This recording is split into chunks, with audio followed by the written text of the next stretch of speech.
mendampingi calon wakil presiden masing-masing. Kami persilakan Ini adalah calon-calon pemimpin kita yang dapat Anda pilih nanti di tanggal 14 Februari 2024. Kami juga mengundang Ketua KPU dan seluruh anggota KPU untuk bergabung bersama kita di sini. Mudah-mudahan debat kedua kali ini dapat memberikan referensi kepada Anda, menjadi hasanah bagi Anda untuk menentukan siapa yang Anda pilih.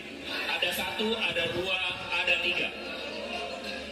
Iya, dan kami juga akan mengingatkan Anda untuk jangan lupa menggunakan hak pilih Anda pada pemilu 2024 14 Februari mendatang. Karena semua akan menentukan masa depan bangsa Indonesia.